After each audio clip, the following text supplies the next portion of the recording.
안녕하세요. 주담대 똑똑입니다. 오늘은 지난 10월 15일에 발표된 주택시장 안정화 대책에 대해 체크해 보겠습니다. 11호 대책을 한 문장으로 정리한다면 빚내서 급하게 사는 분위기를 멈추자 라고 할 수 있습니다. 정부가 서울 전역과 경기 12곳을 규제지역과 투기과열지구 그리고 토지거래 허가구역으로 동시에 묶으면서 이제는 단기간에 사고 파는 게 어려워졌습니다. 왜 이런 조치가 나왔냐면 최근 서울과 경기 일부 지역을 중심으로 집값이 빠르게 오르고 거래량도 많이 늘었습니다. 지금 안 사면 안 될 것 같고 집값이 더 오를 것 같다는 기대 심리가 커지면서 대출을 많이 껴서 집을 사는 사람들이 늘었고 그래서 정부가 과열 조짐을 조기에 차단하겠다고 나선 겁니다. 주요 내용을 하나씩 살펴보겠습니다.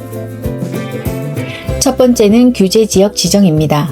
원래는 강남, 서초, 송파, 용산 4곳만 규제 지역이었는데 이번엔 서울 전 지역과 경기 12곳이 추가로 지정되었습니다.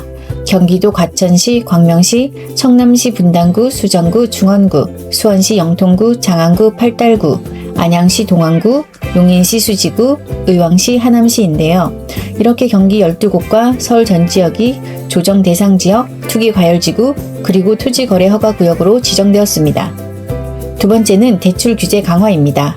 글로벌 금리 인하 기조와 풍부한 유동성이 부동산 쪽으로 자금이 몰리는 걸 막기 위해 부동산 금융 규제도 대폭 강화한다고 합니다. 예를 들면 집값 구간에 따라 대출 한도가 다르게 적용되는데요.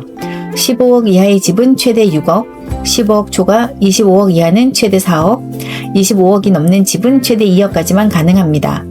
또 스트레스 금리도 올랐습니다. 이건 은행이 대출 심사할 때 대출자가 금리가 올라도 버틸 수 있을까를 보는 기준인데 기존에 1.5%만 가산하던 걸 3%로 높였습니다. 그래서 같은 소득이라도 예전보다 대출이 줄어드는 효과가 생겼습니다. 그리고 전세 대출도 쪼입니다. 1주택자가 수도권이나 규제 지역에서 전세를 구할 때는 전세 대출 이자도 DSR 계산에 포함됩니다. 쉽게 말하면 전세 대출까지 합쳐서 대출자의 갚을 능력을 따져본다는 겁니다. 세 번째는 세제 개편 예고입니다.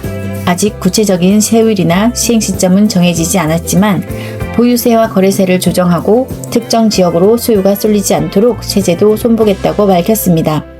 네 번째는 불법 거래 단속 강화인데요. 이 부분이 굉장히 강하게 나왔습니다. 허위 신고가 거래나 가격 띄우기, 편법 증여, 사업자 대출을 다른 용도로 돌리는 사례까지 전수조사한다고 합니다.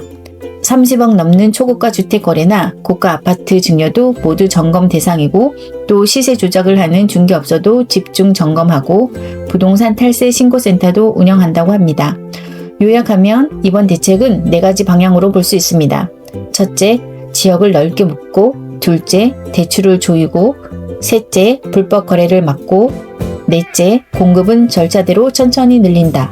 즉 가격을 억지로 내리기보단 과열되는 속도를 늦추는 방식입니다. 그럼 실제로 우리 생활에는 어떤 영향이 있을까요?